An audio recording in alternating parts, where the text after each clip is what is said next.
What's going on, guys? It's another edition of Timeout here on 24 Flix. I'm your host, Peter Blake, along with my co-host, Mr. Chris Cove. How you doing, Chris?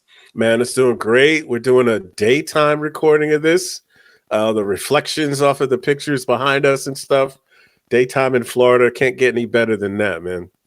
Yeah, the light is shining through, and it's shining through on free agents. Lots of moves to talk about. Lots of cap space being created by your Tampa Bay Buccaneers. Of course, the Miami Dolphins also making some big decisions.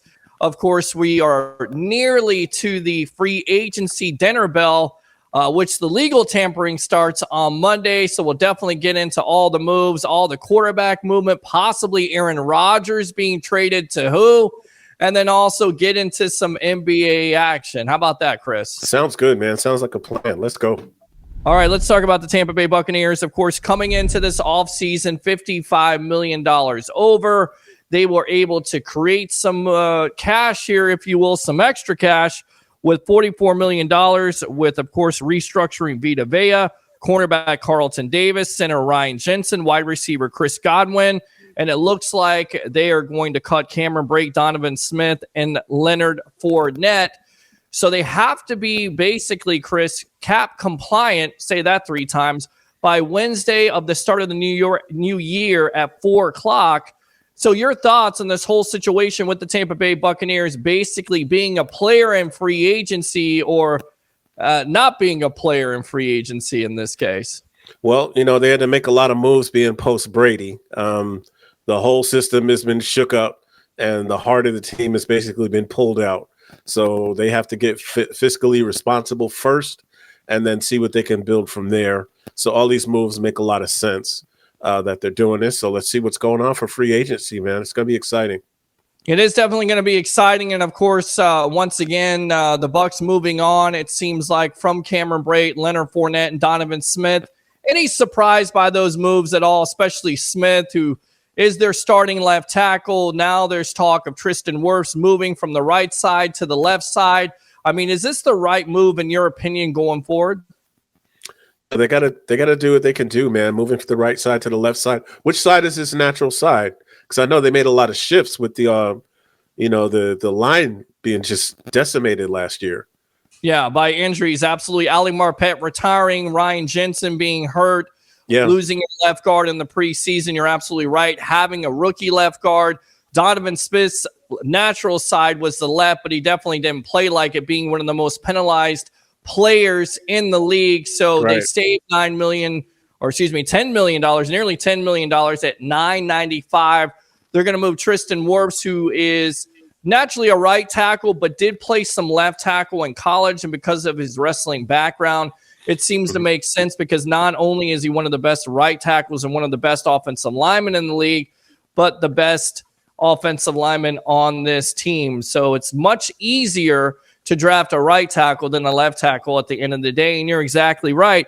I think the other big-time story was Lavonte David, the veteran stalwart, who could be one of the all-time Buccaneers in the Hall of Fame eventually, is going to test the market. And just talking to some fans on some social media groups, they're kind of frantic right now, and they're kind of worried because David could move on to greener pastures with a team that is searching for a championship. Your thoughts on David possibly testing free agency out? No possibly about it. He's going to test free agency. So do you think he signs with another team, or could you see the Bucs making this work with Lavonte David going forward?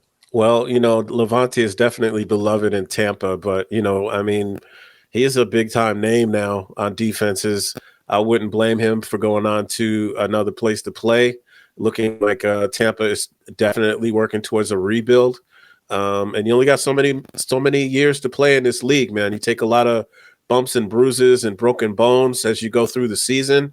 We don't have a lot of time to waste when your players out there. So I don't blame him for taking a shot and see what's available out there.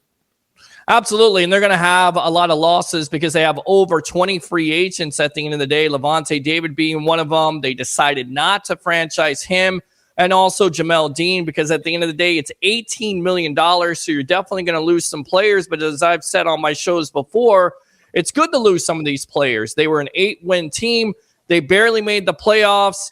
They were very fortunate that they were in the NFC South, so they definitely need to make some big changes, and they're definitely going to do that. You hope that you can sign David. You would like to re-sign a Jamel Dean, but more than likely it is not going to happen, so you're going to have to look at the draft at the end of the day. What is going on with the Miami Dolphins, Chris? Man, so they decided to put their trust in Tua for at least one more year. They signed his tag for 2024. $23.2 million. And that seems to put to rest the rumors of Tom Brady going down to Miami-Dade to play some football after, his stand-up career was refuted also. So that's going to be interesting to see. They're going to trust in Tua. Like I said, they better have a hell of a backup, man. That's all I got to say. Well, to me, this is not a surprise, Chris, because you know who needs a timeout? All these media members to throw these rumors around that Tom Brady's going to the Miami Dolphins, that Tom Brady is going back to the New England Patriots, that Tom Brady's going to the San Francisco 49ers. Guess what? He's not going anywhere because he's retired for good.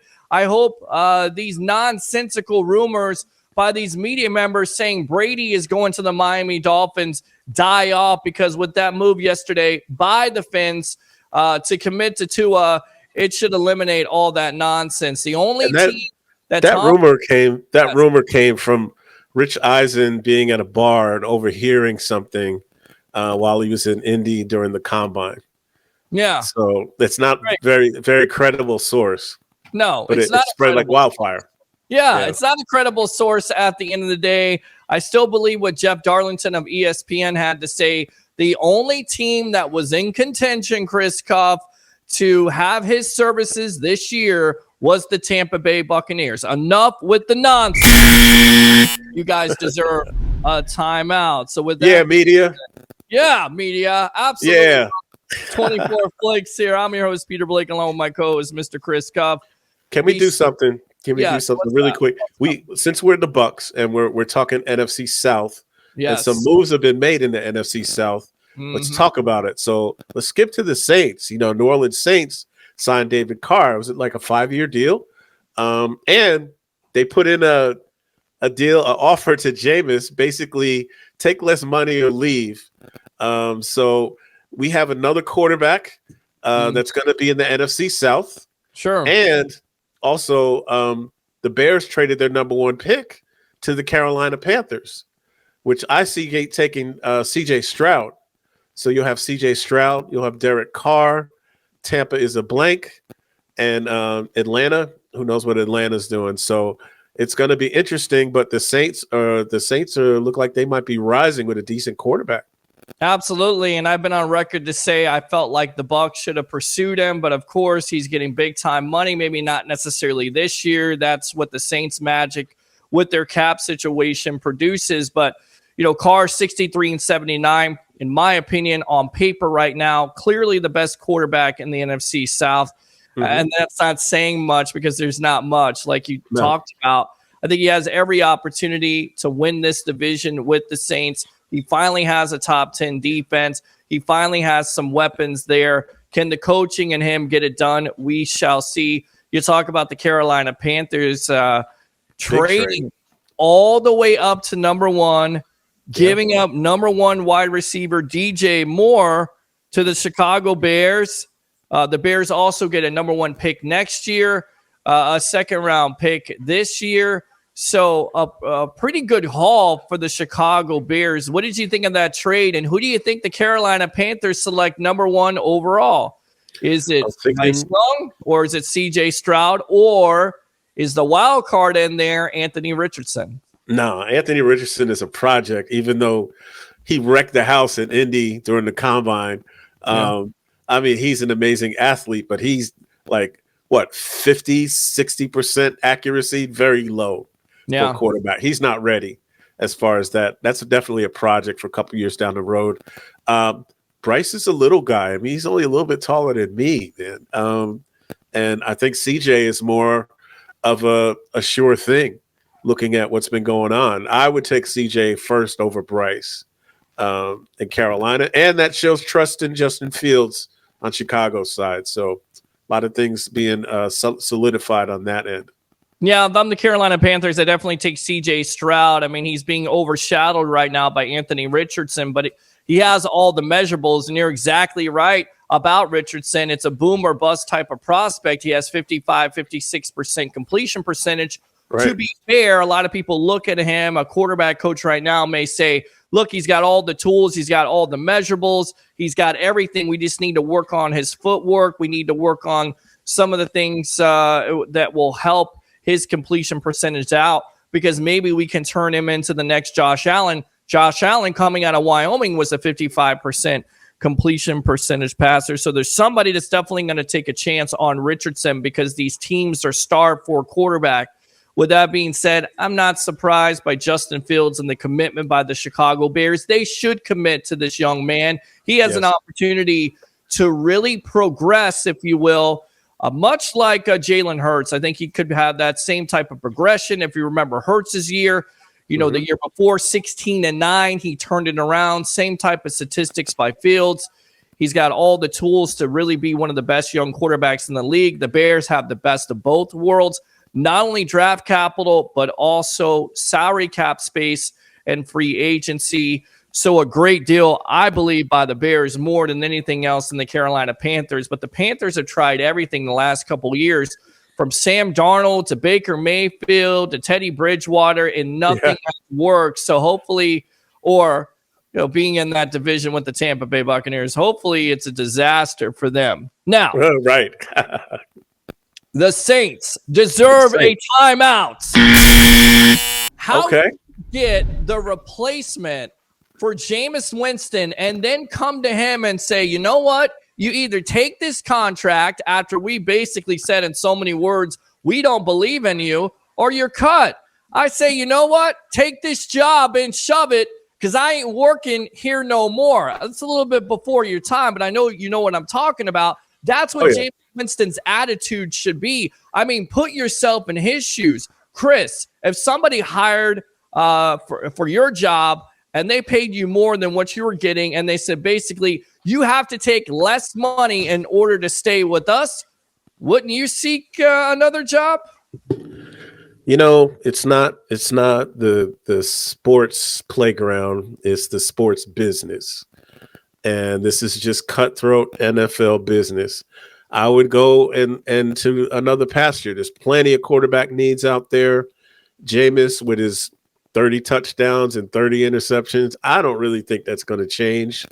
But it is what it is. You get what you get. And someone will take advantage of him, man. I think they will.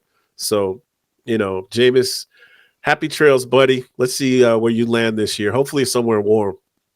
Well, to be fair to Jameis Winston, he has cut down on the turnovers ever since he arrived in New Orleans. Although he's been off injured, he's still throwing interceptions.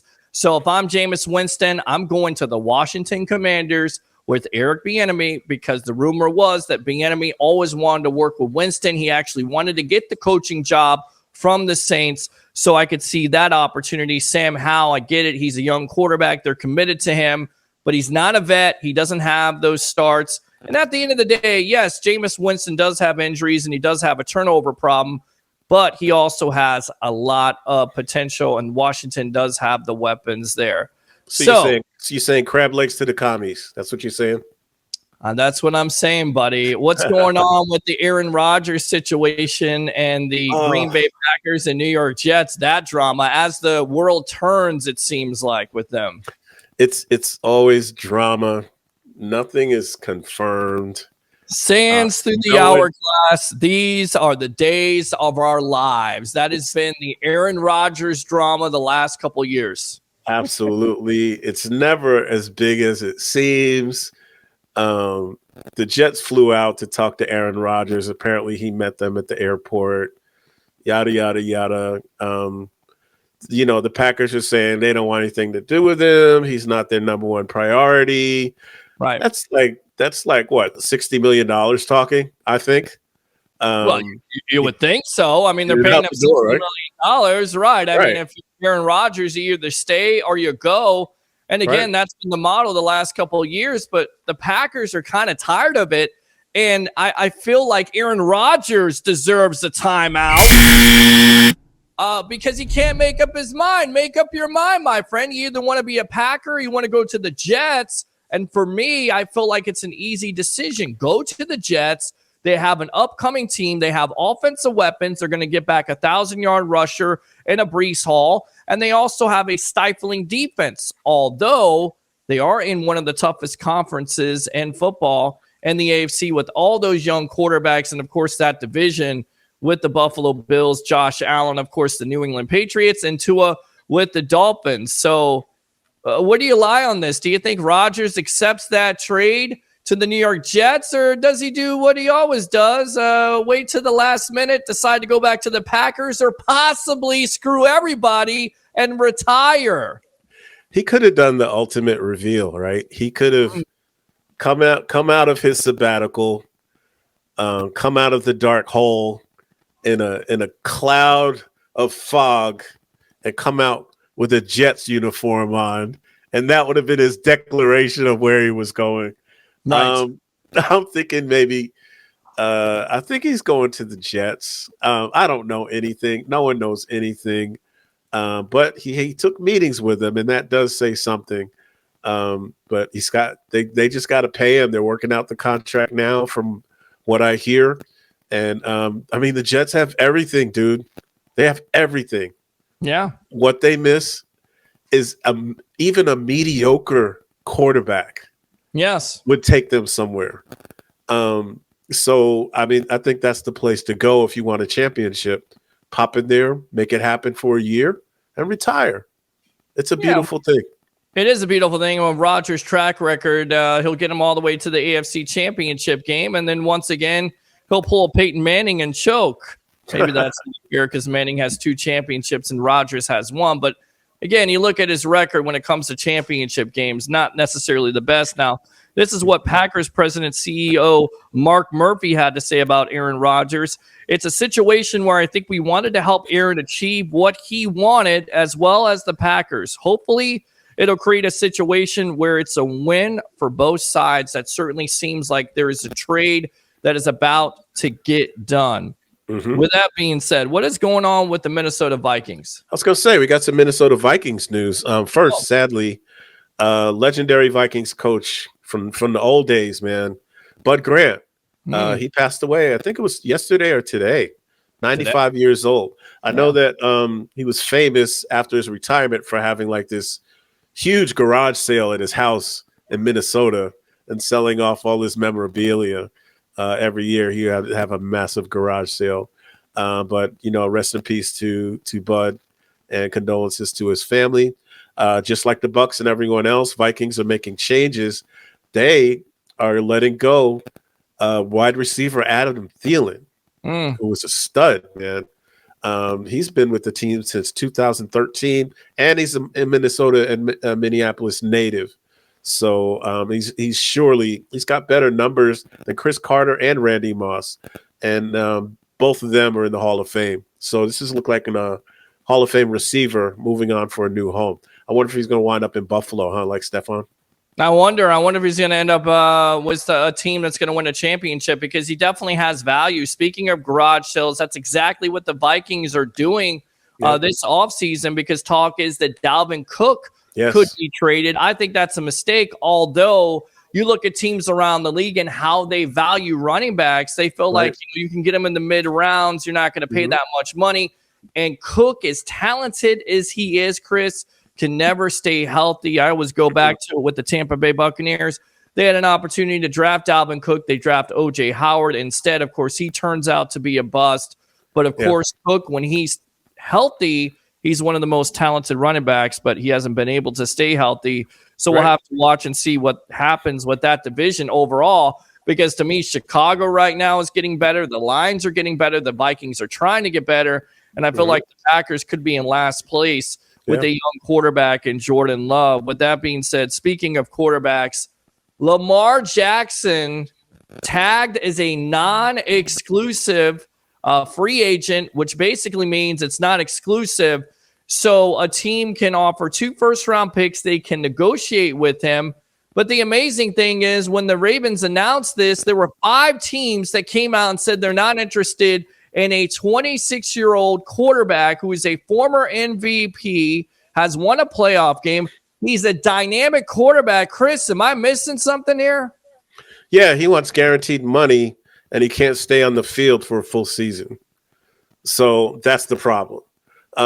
So what are you going to do? Yes, he was MVP, but that was years ago. The past 2 seasons, he's been injured for lengthy amounts of time. And you want to get paid even though your best availability is not season-wide, but you want to get paid for that time that you're out. I see the problem. I don't blame. It's like Lamar wants to be paid like Deshaun Watson. But the other NFL teams and the owners don't want to make the same mistake that the Cleveland Browns made by overpaying for Watson. So that's why they're refusing to give him the money that he requested.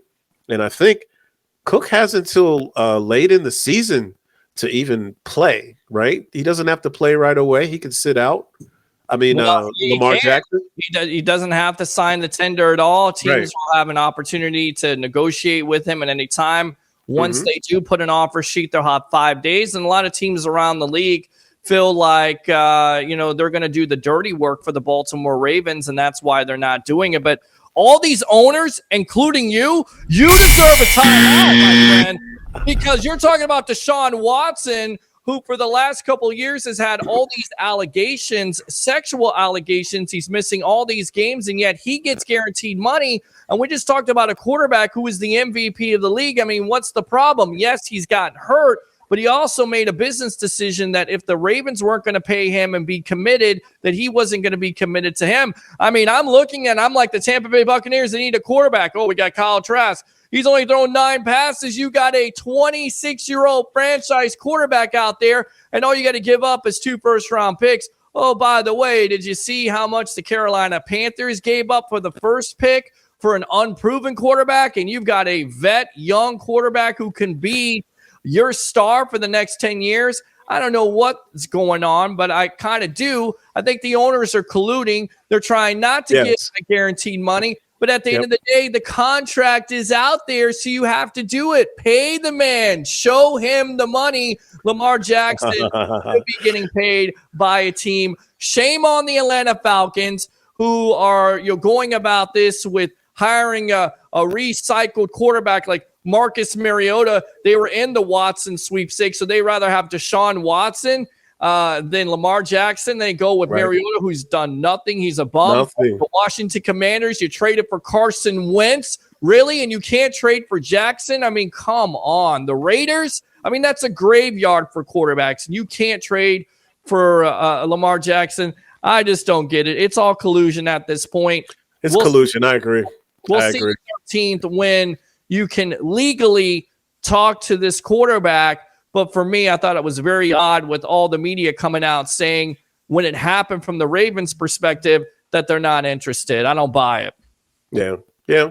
They gotta come to the number that they want, and that's going to be it.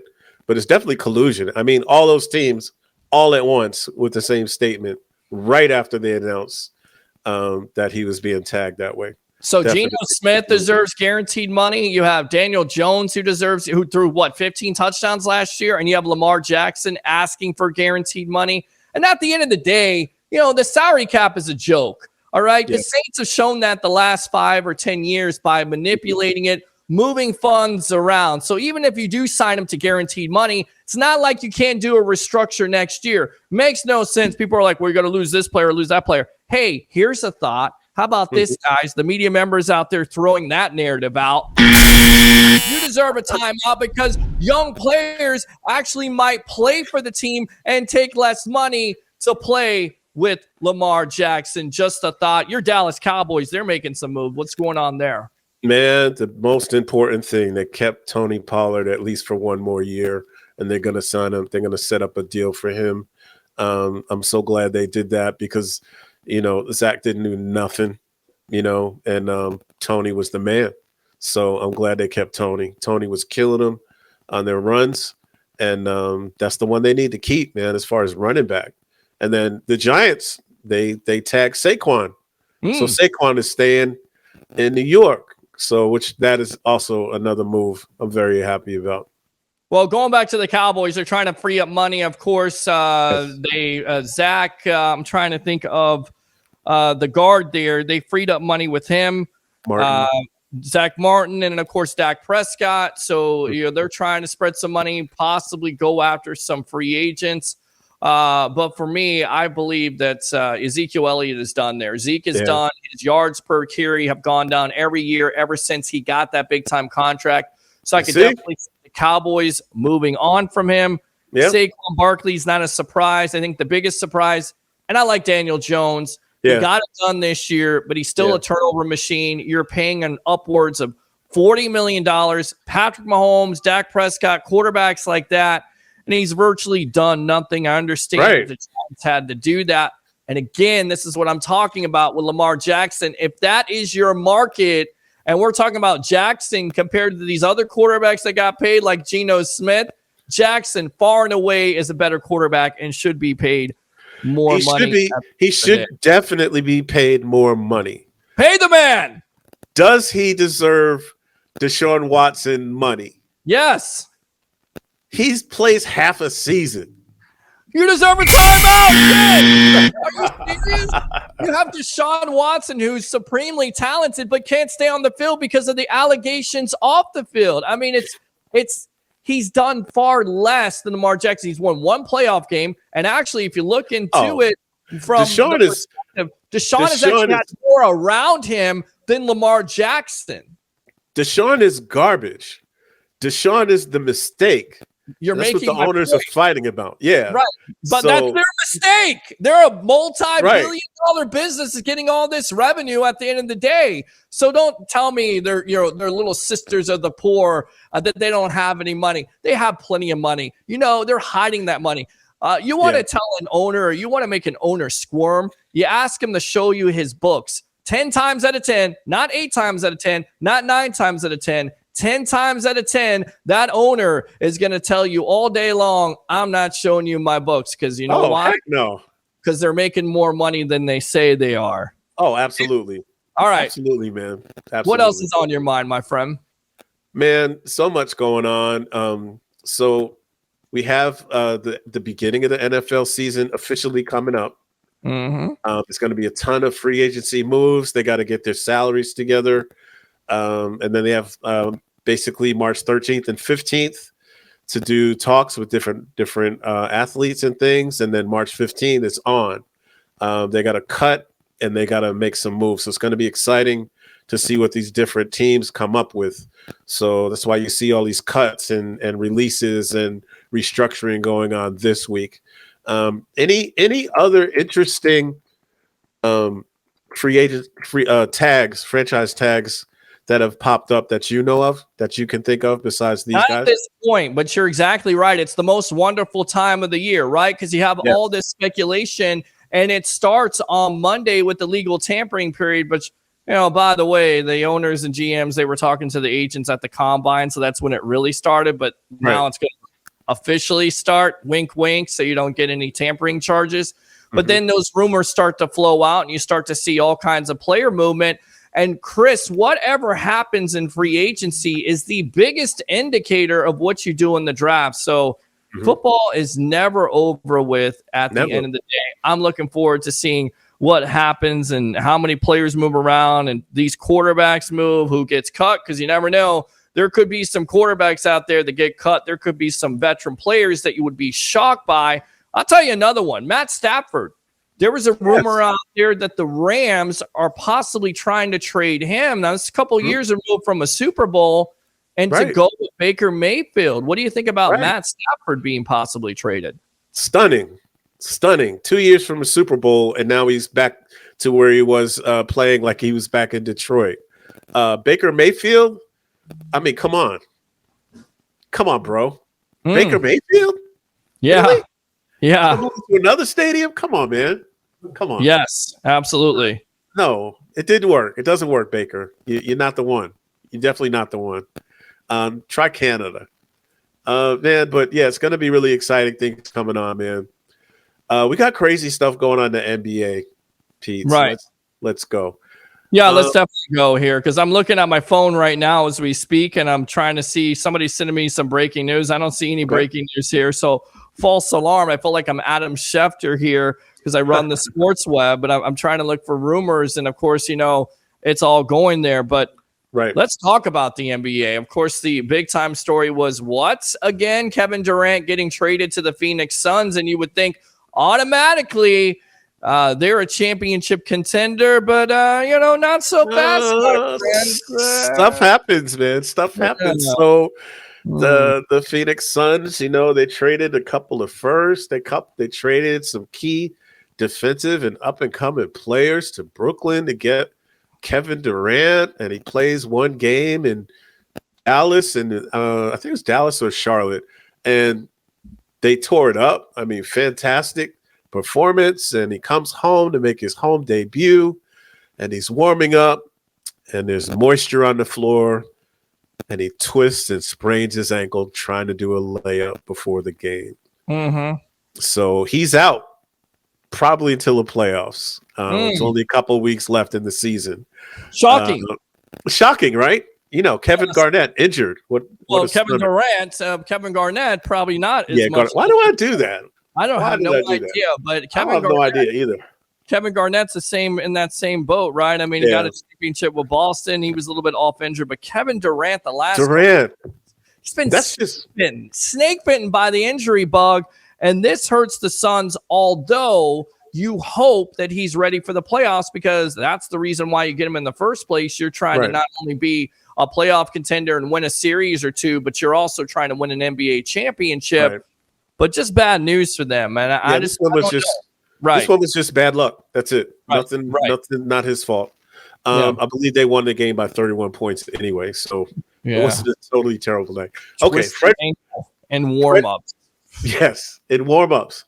Okay, Wednesday night, Fred Van Fleet from the Toronto Raptors had something to say about the refs when they played the LA Clippers. He basically, first of all, said that I don't care about the fine, I'll pay it.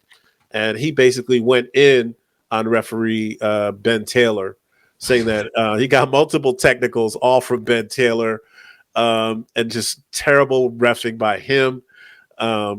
He said most of the refs are trying hard.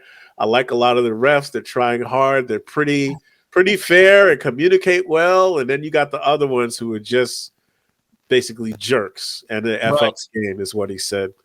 Can I read the comments here? Go ahead, man. I'll put the quotes up there. Go ahead and read it. I thought Ben Taylor was effing terrible tonight. I think that on most nights, out of the three officials that there's one or two that are just effing the game up. It's been like that a couple games in a row. Wow. Yeah. $30,000. He got his money worth. $30,000. Absolutely.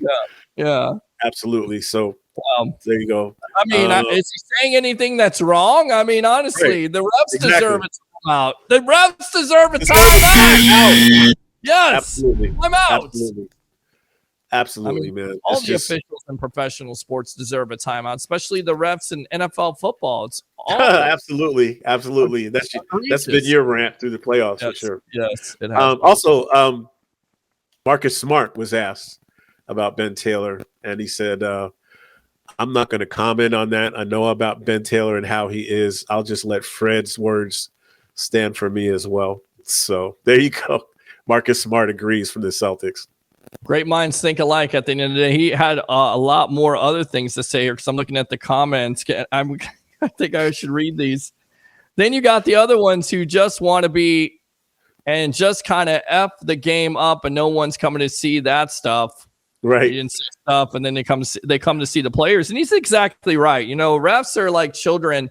They should, it should be seen and not heard. Right. I mean, and that's how it kind of is. That's what adults used to tell me. That's what you mind your elders. That's how you want it to be for the refs. Seen and not heard. Yes. And don't determine a game at a critical situation. By the Super Bowl there. Right. Of course. John Morant.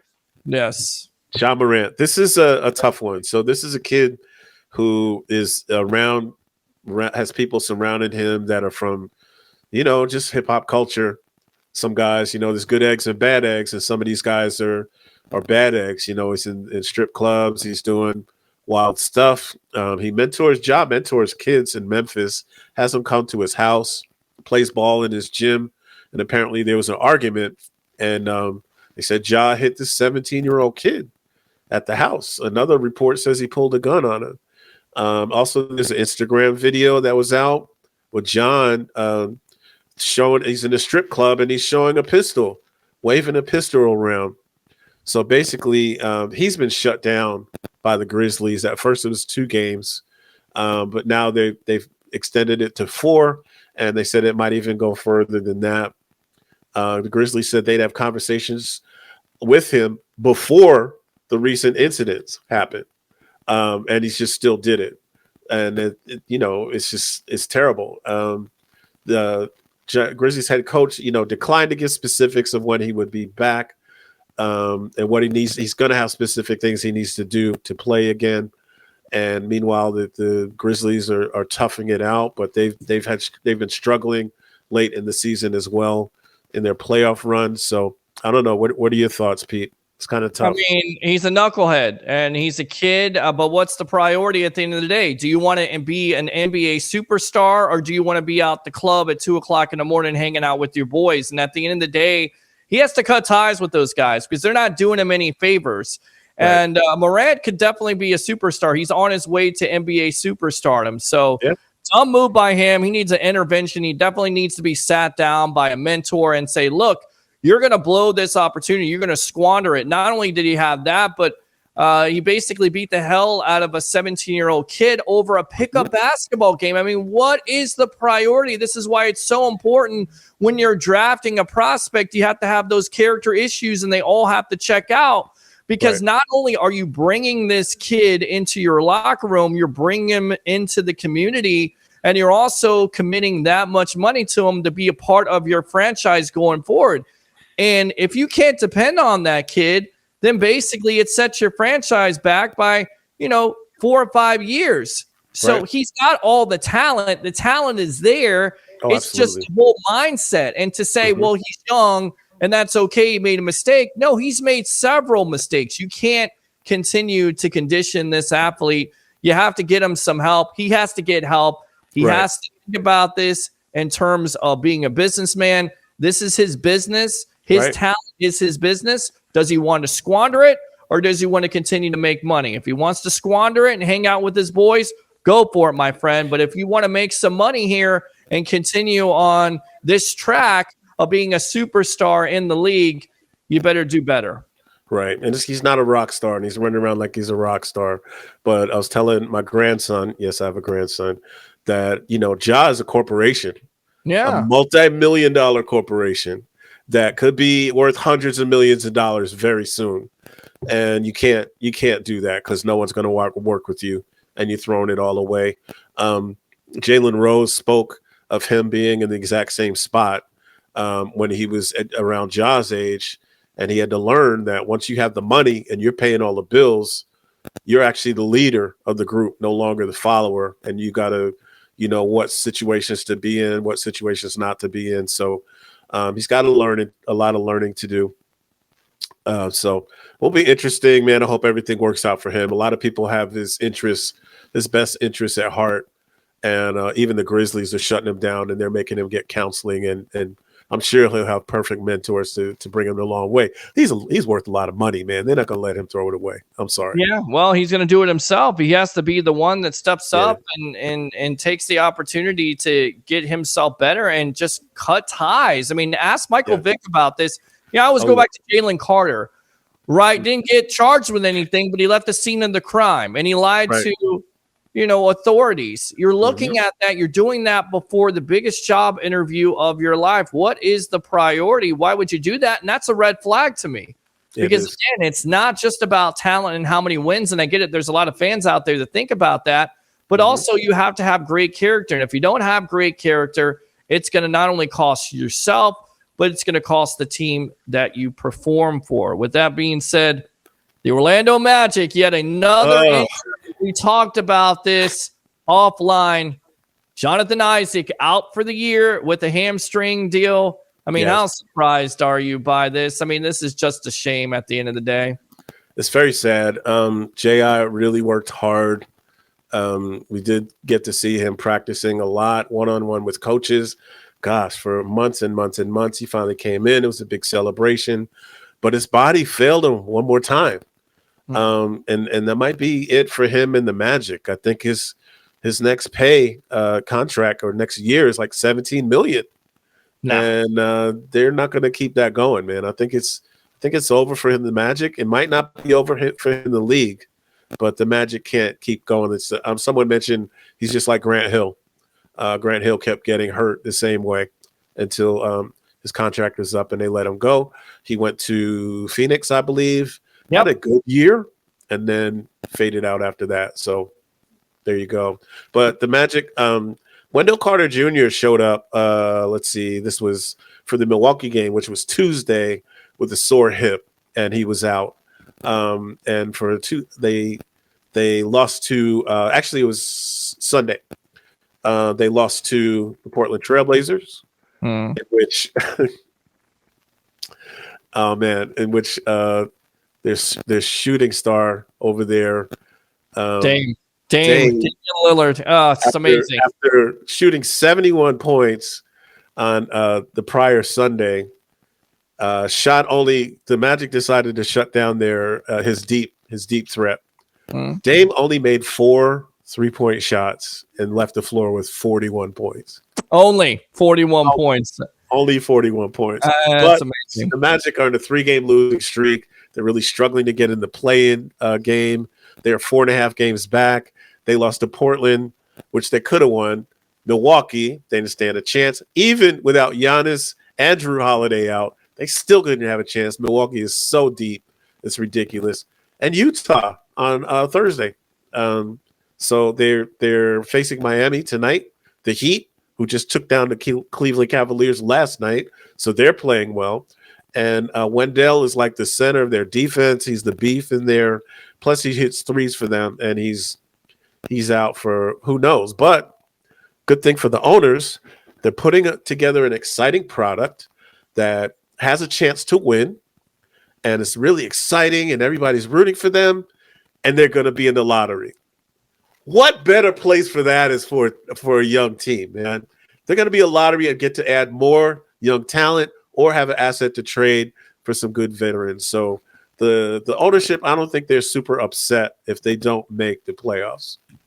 You're exactly right. I mean, it's a great story because this team definitely, made some leaps this year, right? I mean, they had some things that went right for them, but better off, going forward, they probably should be in the lottery because they have an opportunity to get Bronny, right? And people are saying if they get Bronny, then they get LeBron. We'll see how that works out because, of course, LeBron doesn't like Orlando, and we talked about it before. But they have the young pieces that you can see. They need a couple young other pieces here, put this puzzle together, maybe a veteran in free agency. They're ready to pop at this point. They're just not ready this year. Not a bad thing. There's a lot of great things you could take out of it. They got to stay healthy. Of course, they got to figure out the Jonathan Isaac situation. They already traded Mo Bamba, so he's not a part of their future. So I'm happy going forward here. I hope the Magic can put this together because I certainly like to see the Orlando Magic back in the playoffs and possibly back in championship contention. It's going to take a couple years, but they definitely got some bright spots on this team going forward and some building blocks. Absolutely, man. So that's it for NBA news. Yeah. So final thoughts here on timeout on 24 Flix.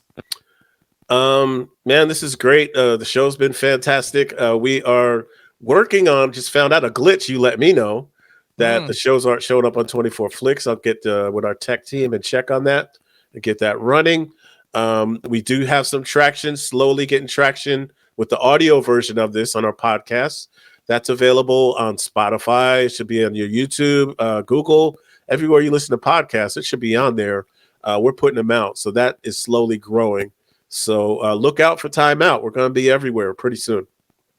Yeah, definitely look out for Timeout. And as we talked about, the NFL season never ends. You got the legal tampering period happening on Monday, free agency starting on Wednesday. And then before you know it, you'll have the draft. You have baseball right around the corner. You have hockey in full bloom here. And, of course, the NBA. So we'll definitely keep you abreast of that situation as it unfolds here on Timeout. For the great Chris Cuff, I'm your host, Peter Blake. Keep on tuning in to Timeout because you never know when you're going to get a timeout.